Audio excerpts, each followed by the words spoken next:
Hello, this is another episode of Life Coach Lounge. I'm your host, Leroy, and I'm here today with Kenzie. This is another coach that I was in the Life Coach program with, Lumia. And yeah, the floor is yours to introduce yourself, Kenzie. Hey, I'm so happy to be here. This is really exciting. Um, I'm Kenzie. I am a certified life coach. Um, I guess I could, it's funny how I kind of came into life coaching. It's kind of a funny story, so I'll go ahead and start with that. I was on like a little family vacation and, of course, the questions of like, what are you going to be when you grow up? What are you going to college for kind of popped up. And at the time, I was really invested in psychology. And so I was like, oh, I want to be a therapist or like a counselor, child life specialist, something in that realm. Um, and my aunt kind of asked me, like, well, why? Like you might change your mind. And I was like, no, no, no, I'm not going to change my mind. Like, I want to help people. And so I don't remember exactly how the conversation went, but something about life coaching came up. And, I was like, you know what? I might be really good at that because, like, I'll be really good at like telling people what to do with their lives. Like, I can tell people what to do. And luckily, that was, like, the first thing that we learned in our coaching program was to not tell people what to do. Yes, yes. So, I'm glad that I got that lesson. Um, but it was just, a funny little conversation of, like, "Haha," like, "You should coach someone on life." And so I was like it kinda, like, planted a little seed until a couple years later, I was thinking about, I was like, "I need to go back to college, like, I need to figure out what I wanna do." And so I was like, "Oh, like, let me just look up, like, life coaching a little bit more, see what it's kind of about, see what I would need to do to become one." Hmm. Um, and I found this book called Coach Yourself to Success. I don't remember her last name. I believe her first name's Tulane. Starts with an M is her last name. And I was like, "Oh, this is perfect. Like I can kind of like do a little research through her book about what life coaching is, and then it like gives you tips on how to basically create like a successful life." And I was like, "Oh, that's perfect." Like I was kind of going through something a little bit in my life, so I was like, "Oh, like let's try to get your own life together, and then, we'll see what comes up for you to become a coach." Yeah. I got the book. I was kind of flipping through it throughout the years. Like it never really stuck, but there was definitely some tips in there that I, took with me and that I really enjoyed. And then again, a couple years later, I kind of like re-explored it and I was like, I never really met anyone else who was a life coach. It was just based off like that conversation with my family and then the book that I found. Hmm. And so when I moved to Colorado, I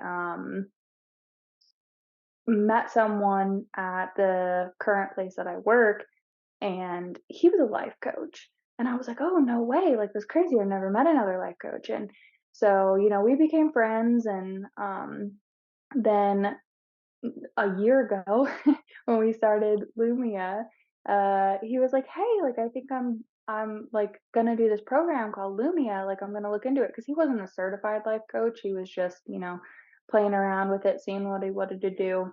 Hmm. Um, and so he was like, "Hey, you should look into Lumia." And I was like, "Okay." So I did, and I started like looking into John and Noel's like information and just I compare them with a couple other universities and a couple other places that do certificates.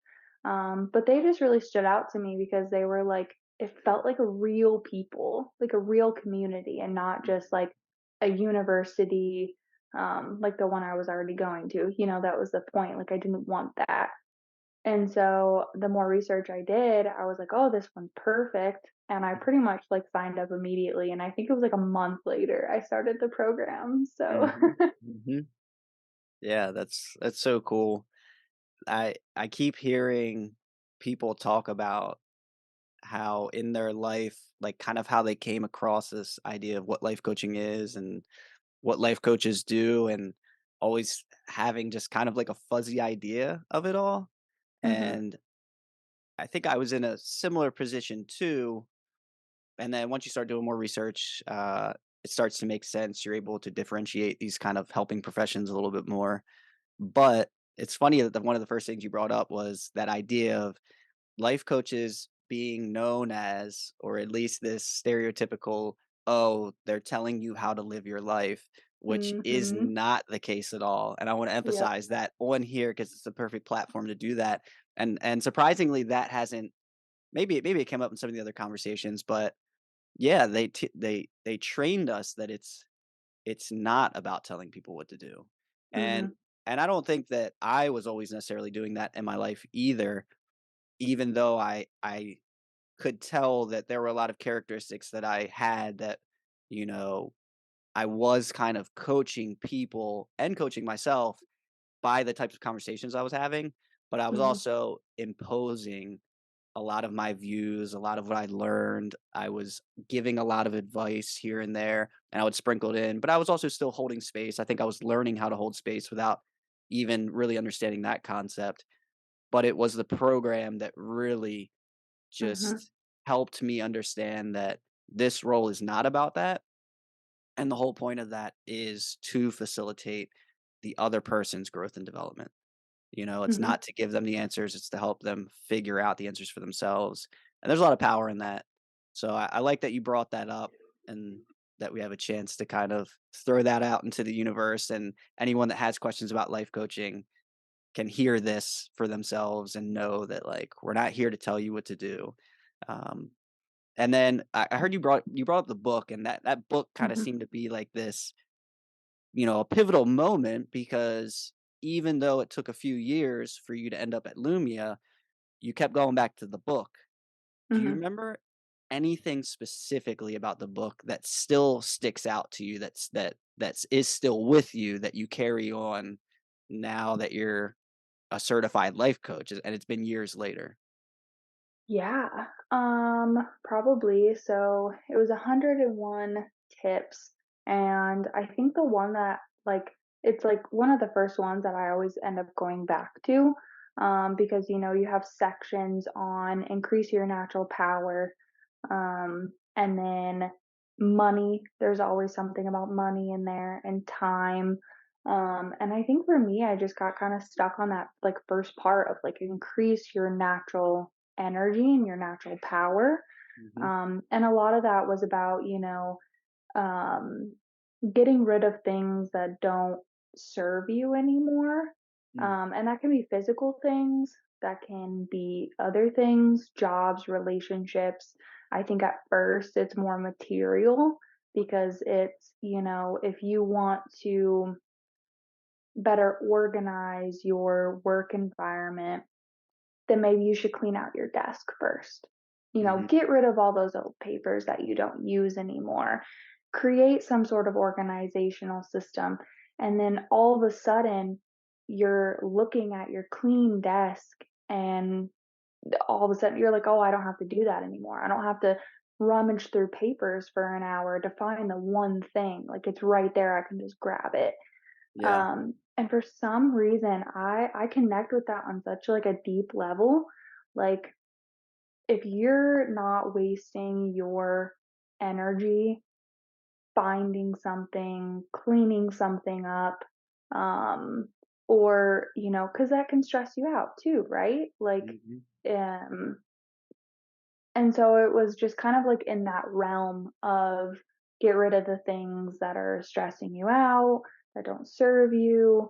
And it can also be something as small as every single day you get up and the same annoying thing happens, like, your robe gets snagged on the door handle Mhm. because there's a rip in your robe. Sew that Mhm. up. That'll take 5 minutes. Sew it up, and Yeah. then all of a sudden, that little tiny bit of energy that was stolen from you in the morning was given back to you. And it's just so powerful that something so small can just open up so much more energy to Mhm. do other things throughout your day. Yeah. Um, Is it okay if I jump in for a sec? yeah, absolutely. I think that's such, again, another great message to send out into the world. And I think we just have this kind of like proclivity to avoid things that overwhelm us. And if it's a desk full of a whole bunch of shit that you haven't cleaned up yet, then it's just easier to avoid that. It's easier to make up an excuse to not clean the desk. But and with the robe, it's like it happens, you get frustrated, and I love that you said like sew it up, get a new one, like it doesn't matter. Like this experience that you're having is resulting in some sort of negative energy. It's not serving you in a positive way. It's changing your Mhm. mood, it's changing your attitude, it's changing the vibe of the day. And sometimes I think what we fail to realize is if we don't address any of those things, if it's the desk, the robe, um, the apartment's dirty, um, Mhm. you didn't get an oil change in your car, you didn't fill your tires, like all these little things start to add up. Mhm. And and I think on a subconscious level, we do know it. Like we know, like, because you get in the car and you're like, shit, I know I need an oil change, but you Yep. still didn't get it. And I think it's when you those things are compounded and you realize that like it's gotten to a point where it's like it's just so overwhelming. I think that's when it really starts to take a toll on us. And so I like how what you were describing is like address the thing, address the little thing, the robe, address the desk, like just start cleaning a little bit up. And I also think there's a strong correlation between like having things neat and orderly, and it's almost like a reflection of our mindset. Like if our environment, our physical environment is just chaotic and there's stuff everywhere and we're overwhelmed by it and we're just constantly frustrated, it's like a reflection of how you're thinking, and how your thinking's not really like just focused, dialed in. It's all over the place. You have too many things that you feel like you need to address, but you're avoiding them, and so you're doing things that don't make you that like don't light you up on a day to day basis. And it's like a different vibration. It's a different energy, and like you said, those things aren't serving you.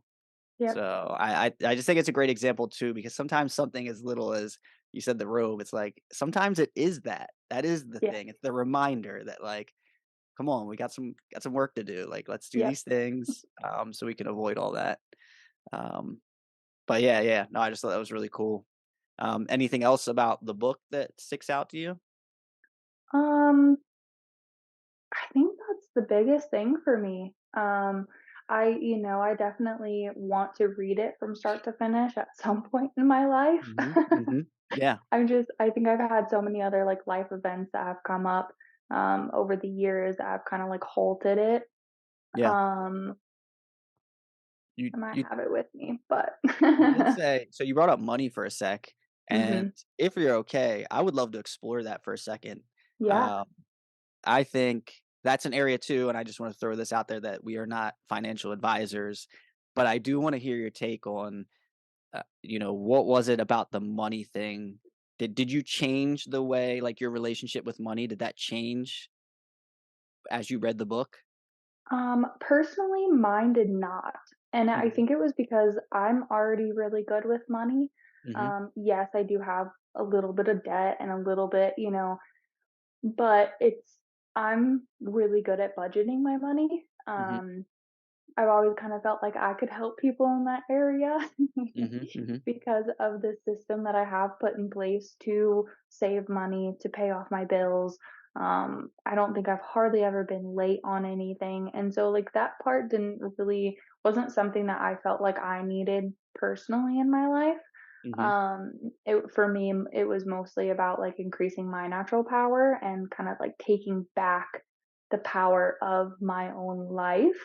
mhm, But I do see how that section would really help people because, I have heard, conversations with like friends and family and stuff that's like, they have a bunch of debt that they can't get rid of, or they need to save money, but they have these bad habits of, spending their money on X, Y, and Z that they don't need to be mhm, spending it on. And so like that section I feel like is really, really important. mhm. It just wasn't a personal thing that I needed Yeah. necessarily to work on. Yeah. Yeah, and I think yeah, I was just curious about, what the book was saying about money. I know my relationship with money has changed over time, but I think if you're reading it and you're not even expecting that money chapter to come up, like you just kind of were reading through it and it sounds like money came up. Um, whether you're, I guess, like in your position, if there's not really like a takeaway, you feel like I'm in a good place. I don't need to implement anything that this book is teaching me. Um, it's almost still like a reminder, like to think Mhm, about money, your relationship to money. And I imagine people that are in a different place in their life or their circumstances are a little bit different and their relationship to money is different, that even just reading a book or a chapter on money can just create awareness. It can just, mhm, when we talk about coaching, coaching is all about asking questions. So I think by creating this awareness around your relationship to money, you can start to question, where is my money going? What's mhm, coming in? What's going out? Do I want to create more freedom in my life? Will money help me do that? So, mhm. and we don't have to go down that rabbit hole. I was just curious, since you had brought it up. But, Yeah, yeah. yeah, definitely. I mean, there was, like, a point in there that kinda stuck with me, and it was, plug them, 'cause it trying to think what it was Yeah, yeah. specifically about, but it was like, um,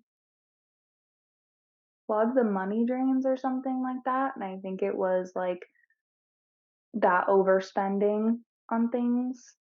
Like, if you don't plug the drain, it's just kind of like it's just going out, going out, going out.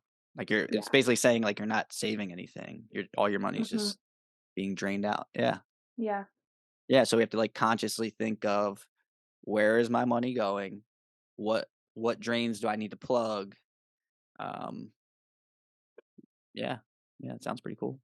Yeah. It was I mean, it's a really good book, and I'll definitely probably have more for you at a later time. It's all good, it's all good. I do wanna touch on something. I know that, a couple weeks ago, you were talking about preparing for a trip that you were gonna go on, and I Mhm. knew that you were gonna go on this trip and that when you came back, we were gonna get to do this podcast, and now we're here, so Mhm. I want to hear about your trip, but I also wanna maybe just, like, let's pick it apart a little bit. Like, 1, what inspired the trip? Mm, honestly, I was really unhappy. Mhm, Like, I was in a spot where I just felt really stuck. Um, I I needed something to change. And, this year I've been thinking a lot about, like, what's me authentically, mhm, and, like, what means the most to me, and how can I, like, go out into the world and put my most authentic self forward. And so I was reevaluating a lot of things in my life, and I just thought, okay, slow down. Because I think you and I have talked about this before, where you have something in the center, like your biggest thing that you want. Like, what is that dream goal? Like, what is mhm, that end goal? mhm, Um, but then it's like, okay, so if I want to make a move on that, here's your move. And mhm, then there's a bunch of reasons why you can't do it right now. mhm, Whether it's money, it's time, you just don't have the mental health and the effort to make it happen. And so it's just a vicious cycle, of like your end goal, what's the first step. Sometimes it's hard to compartmentalize that and come up with that because, like, my brain was so full of to-do lists, and I need this and I need that, and I don't know what comes first, and just being really worried about the things that could go wrong, or the financial aspect of it and things like that. I just needed to slow down. I was like, okay, like, just shove it all down, slow down. Like, what do you need to really think about this and to mhm, really make that step and that change? I needed to slow down. I mhm, needed to not be busy all the time, And so, mhm. like, I was thinking about it and I was like, my passions are hiking, quiet time, alone time. Why not? bundle it all together, you know? Mhm. I was like, I just need a little bit of time doing all my favorite things by myself somewhere else. Yeah. And so that was kinda like the biggest motivator right there was like, you just need to take that time. And so I requested off work. I told my bosses ahead of time, like, hey, I'm struggling. Like I need something. Like I need some time. And luckily my job is really flexible with, time off and things like that. So I was able to take the time off. And all of a sudden, as soon as I put in that request off and I knew that I had planned that time to do what I needed to do for myself, all of a sudden everything else dissipated. And I'm Mm, not saying that like that's going to happen with everyone. Um but for me it was kind of like okay, like this week you can focus on finals because you have that time away that you can focus on you and those other things. So all mhm, of a sudden, my natural power, my natural energy did increase because I made room for the thing that was most important to me. mm, So, I could focus on getting through finals. I could focus on a couple other things that I needed to get done, and then I had the time to go on my trip, be alone, so I could figure out, you know, what inspires me, what I wanted to do next with my life, and things like that. And I'd been dreaming about living in my car. Kinda crazy, that now the dream is to live in your car and have freedom. Um, and so I had been dreaming about that for a while of just, like, getting in my car and just going.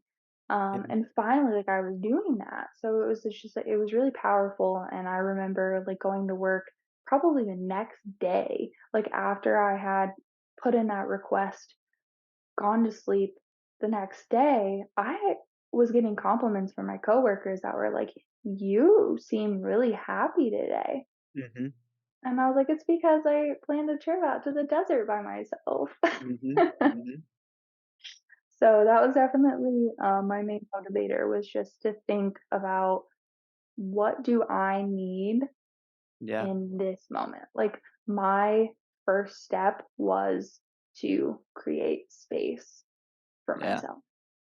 yeah, that's powerful, and you're creating an environment where you know you can allow yourself to, again, ask more questions, dig a little deeper, have some time and space away from, you know, the the flow of things that you were kind of in, like your day-to-day routines, that it was that, like, I guess, schedule or routines that was making you feel like, "I need to slow down." So Mhm. you're creating that time and space to step away. This goes back to, I think, like, my second episode, just talking about how a coaching session is very similar, like, and I think this is great too. I love comparing and contrasting this too because you're kind of taking it upon yourself to create this environment and to take time and space and to more or less like coach yourself through some of these things by asking Mhm. yourself questions. So the coach in you kind of just has this wisdom and it seems to be coming out and manifesting in this way.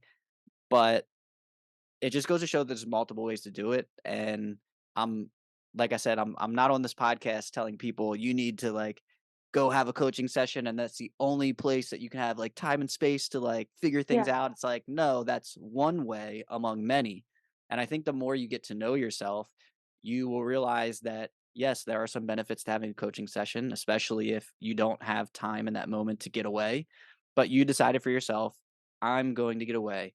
I'm going to be in an environment that is conducive to my learning and my growing and my, maybe challenging you in some ways, but also I heard you talking about how much you love to do the things that you do, like going on hikes, being out in nature, being camping, being in your car.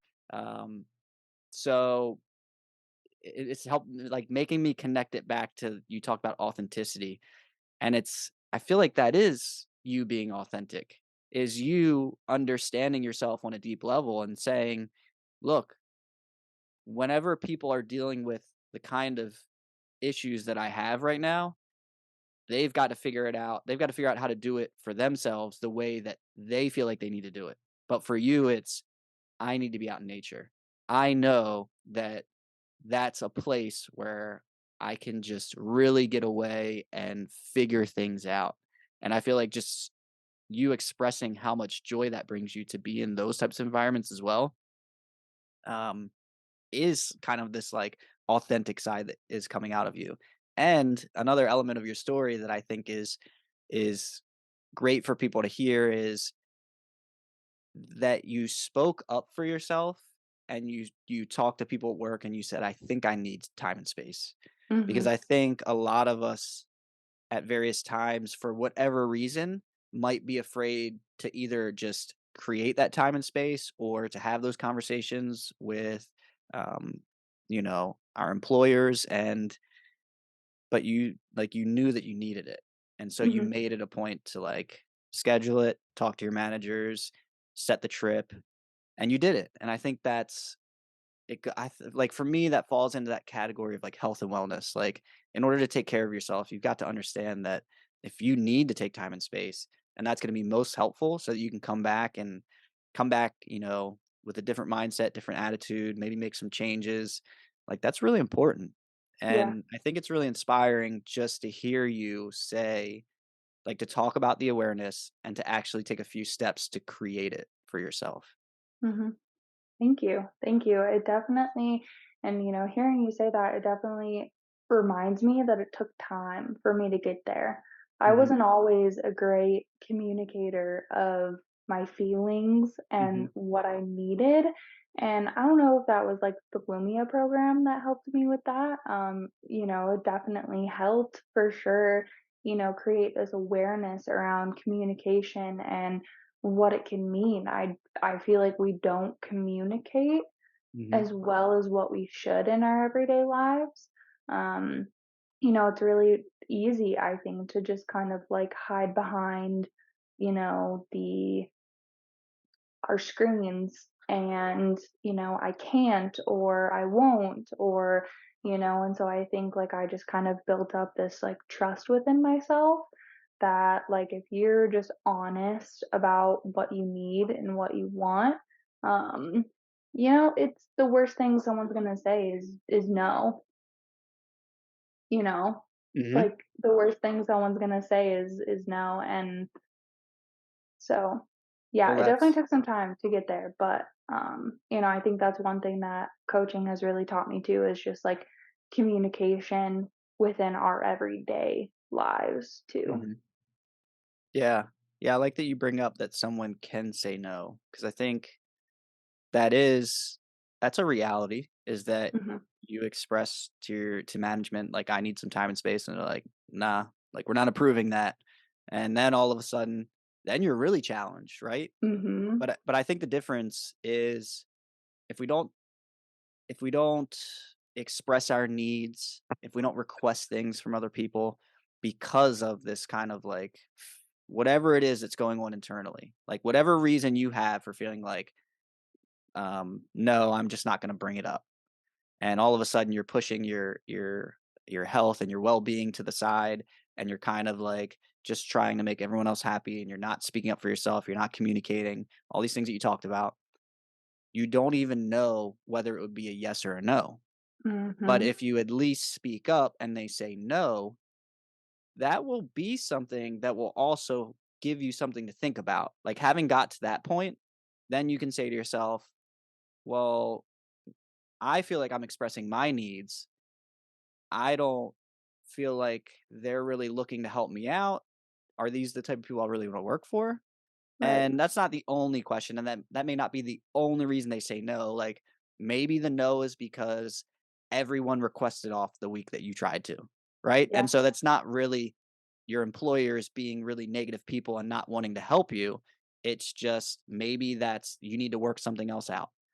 But mhm, my point is if we don't speak up and we don't, again, do what we feel like is necessary in the moment, then we don't even know if it's gonna be yes or no. It's almost Yep. like you're predicting that it's gonna be a no, and so you're just avoiding it and having another reason to make an excuse to not address your health and your well-being, and so, yeah, so that's why I think you speaking up for yourself is something that I think is great for people to hear, and just, Mhm. hopefully that encourages people to take their health and their wellness seriously and think about what is it that they need so that they can show up as their best selves. Mm. Yes, 100%. Yeah, and I hope so too, and that's kind of why I'm sharing my story of my trip the way that I am in Mhm, increments, in journal increments, so that way I can kind of give those realistic doses mhm, um, of, what it took to get there and what it's like now after the fact. And I think that's another thing that we talked about a couple weeks ago is just I feel like that's not out in the world as much as it should be. mhm, All of these people that are traveling and showing you the bright, beautiful side of it, it's a little unrealistic. And as mhm, much as I love it, as much as it's inspirational, it's not quite, I feel like, what everyone needs. mhm, Um, and that's kind of, I guess, where I'm trying to be a little bit different there is, putting it out into the world. Like, yes, I was terrified. Like, yes, I sat in my bed and I thought about all the things that could happen to me. mhm, Like, of mhm, course, I thought about other people's judgment and things like that, but the point is I did it anyways, mhm. and Yeah, there were things that I had to overcome to get there, but I think, everyone has that power. yeah, yeah. Wow. And you took this trip was a solo trip. Yeah, So you're my out there first one, first solo trip. first solo First trip. solo trip, and you're out there in the wilderness, you're camping, you're doing things on your own, you're driving on your own, you're staying, in random locations on your own. Um, if if you care to share, Mhm. what were some of the fears that came up? Mm. And if you don't care to So share, we can obviously explore other things. no, that's fine, that's fine. I have a very vivid imagination. Mhm, And I watch a lot of movies. So, of course, like, and I grew up in the Midwest. I grew up where we have deer, mhm, coyotes, raccoons. Like, those things aren't of much harm to people. And so, you can go out into the middle of the woods and the worst you're going to find is a hunter or something.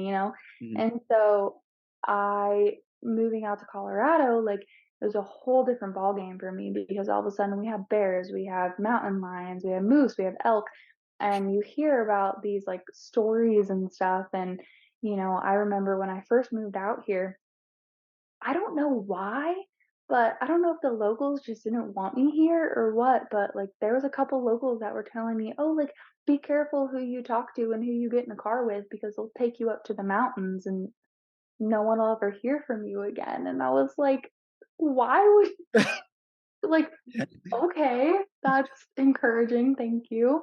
Yeah, And right. so there's a combination of, my vivid imagination, Mhm, what I've seen in movies, the stories that you hear on the news, mhm, and those are right worst case scenarios, worst case scenarios. yeah, And then of course there's silly accidents that happen, people slip and fall.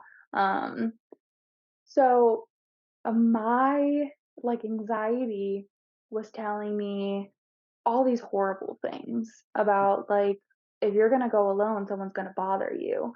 If you're going to go alone, like you could get lost. mhm, um and so I was just making up all these stories in my head about all the horrible things that could go wrong, and just psyching myself out. And mhm, so and then, it didn't help that, most people around me, everyone around me was encouraging me, but there was also a little bit of like, hey, be careful. And mhm, like, are you gonna make sure that you're safe? Are you gonna take a weapon with you? Are you, and so it does perpetuate that a little bit. mhm, I understand the worry, but to a certain degree, it does perpetuate that fear a little yeah, bit. And so, yes, I did have weapons on me and I car camped. I wasn't in a tent, so I did car camp and So my doors were locked at night. And so there were things that I did in order to make myself feel safer. Mhm, It was my first solo trip, so I did pay for a campground almost every night. mhm, There were a couple nights that I did sleep in a hotel. Um, and yeah, I always had my car locked. I did have weapons on me just in case. Um, and I did have an itinerary. I did tell people where I was. I mhm, was in areas that had mostly cell phone service, um, especially as my first trip, So I did have a couple of things in place to make sure that I could make a phone call, that I could drive away, like things like that. And so I guess like those were my biggest fears, was mhm, just you know the worst case scenario things happening to me. And then I get out there, not a single person bothered me. mhm, No one tried to get into my car at night, and no mhm, animal tried to get into my car. mhm, Um, I did not feel any way threatened or scared mhm, or anything like that by anything that was around me. And so I was happy that I had those things in place. mhm. Um, they weren't needed, luckily. Yeah, But yeah, I think there's just comes a fear with not being able to protect yourself properly, not being able to get out of a sticky situation. And so I think like that's what I would tell people if you do have those fears. It's just like, hey, just just have things in place that make you feel comfortable in case you get into a sticky situation. yeah, I am an avid hiker. Um, I have climbed a mountain before. And so I know what to expect when I'm out in nature. I have done my research on what to do in case you are faced with a wild animal. mhm, If you're bitten by a rattlesnake, like things like that. Like I did my research. I've been out here long enough mhm, to kind of like know how to protect myself in those situations. yeah, So, I think that that's the biggest thing that I can put out into the world is like if you have those fears, just I guess be prepared for them. yeah, yeah, yeah, I like that you said, "Do what you feel like you need to do that makes you feel safe," Mhm. and I think with this example, it's kind of like, do prepare in a way that, you feel a little bit safer. I feel like the fear doesn't really just disappear, but you do Mm-mm. those things, it brings you a little bit more comfort, and you're at least in a place where, in this example, you still went on the trip. The fear didn't prevent you from going on the trip, and I think psychologically, that can be a setback. Like if it Mm. prevented you from, like, you set the trip up, these fears start surfacing, and then you just decide, "I'm not gonna do it." Yeah. Then it's like everything in your being is like just understands like what it's like to avoid the fear instead of lean into the fear and Mhm. understand where the fears are coming from. And I will say I've I've been out to Colorado, um, and I've taken camping trips with friends, with people, and I still had those fears very, very Mhm. similar to like what you were talking about, wild animals, mountain lions, bears, when you start going further south, like rattlesnakes and stuff like that. And Mhm. that stuff still scares me. Like the fear, even though I myself went through the trip, like they're still there. Like, Mhm. if I went back out to Colorado and did another camping trip, whether it's by myself or with other people, yeah, they would still be there. But I will say it's incredibly transformative in terms of like your psychology and how you think about it. Because yes, like you get to take all those stories, all those narratives that you created, and you get to put them to the test. And Yeah. you get real data in return. Like, you go out there, and all of a sudden, where the narrative in your head makes it feel like there's a 100% chance someone's gonna try and break into my car, you go out there and it doesn't happen at all. So all of a sudden, you're like, "That statistic was way wrong." Yeah. Like, that is not the case. But at the same time, that element of being prepared, having weapons with you, whatever it is that makes you just feel like, um, I'm not just leaving it up to complete chance and, like, I Mhm. don't wanna be unprepared for if something happens, like, I think that's realistic too, is to kind of, like, consider all those things. Mhm. And yeah, this is a great example of just leaning into the fears, um, and, like, what inspired the trip in the first place, you know, like, to get to that point and then, like, those fears come up, Mhm. it would almost be unfortunate to not go on the trip because those fears got in the way.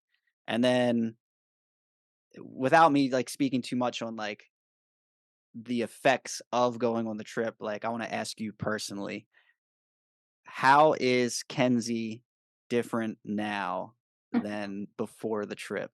Give us a little bit about, like, who you are now. Um, I caught the bug is, like, the best way that I can explain it. I I I caught the travel bug, you know? Yeah. I think the one important thing to say here is, like, that distinction between what was my motivator and my fear. Mhm. Somewhere in between there was, like, what I needed to do for myself. And so, like you said, it Mhm. would be really sad and unfortunate if my fears stopped me from doing it because the end result was way too important to me. And I think that's the biggest thing is, like, just doing it was so much more important than literally anything else. And so now that is a chain reaction. And I think the same thing if I would have decided not to go. That's a chain reaction because then all of a sudden you're just perpetually stuck in the same place. And I think the biggest thing to get you unstuck is to just go do the thing. And so I think that's what I did. I just did it. And so now like I'm not much different other than the fact that I know that I can do it now. I don't have to sit and dream about my first solo trip or just getting in my car and just camping for a week and a half because I've done it. Yeah. And so now it's more of like a thing of like, okay, now I want to tweak my situation next time. I want to make it a little bit longer. I need to readjust how my cooking, I need to readjust my sleeping Mhm. like setup and everything like that. So now it's just, learning and keep going. I think that's the biggest thing for me is to just like keep pushing and just keep going because I do have a fairly high amount of anxiety. Mm. And, my fears are based on being highly imaginative. Like, I'm a very, like, Mhm. I overthink and I imagine things that are a little out there sometimes. So I think just like pushing that, like keep pushing that forward and pushing past that and just going a little bit farther is kind of the biggest thing. And so I do have an even bigger trip planned in my very near future. And so I had talked about taking a month off back in January.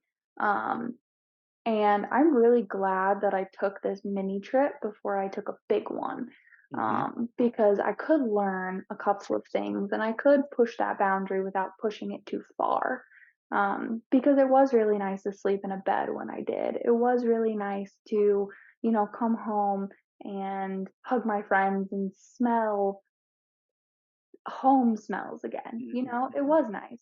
And so I think like what I was saying was back in January, I had talked about taking a month off and taking a sabbatical and just getting in my car and just going and just driving. And now I can feel more comfortable with making that decision. So it was kind of like in my job sense, it was, that's great. Like they fully encouraged me to do that, but it was, "Hey, come back to me in June and we'll rediscuss it." And Mhm. so, it's the end of May. I went back to work last week and as soon like the first day I went back to work, I walked in my boss's office and I said, "This is happening." And I think that was like one of the biggest takeaways for me was just like, "Hey, like stop saying that it could happen and just say that it is happening." Yeah. So I walked in that office, I said, "This is happening, I'm leaving for a month, let me know what you need from me." And there was other things, discussed and stuff, but yeah, I think maybe that's the biggest thing that I've taken away and that I've changed is to just do the thing that is the most important. Mhm. So, Very, very cool. Alright, I have one last question as we wrap this up. yeah. How does all these things that you're doing in your personal life play a role in your role as a coach? Mhm. I feel like just all of it because, I know one thing that I've learned from coaching is to I've heard conflicting things on using your own personal experience to coach. Mhm, Obviously, we have our things in place of don't give advice, don't push your own agenda. But I think the thing is gonna that kind of wraps up for me is just like asking people the big questions of like what's most important to you as a whole in your life? Like what's your biggest obstacle in life of not doing what you want to do? mhm, Um and yes, my personal experience does feed into that a lot.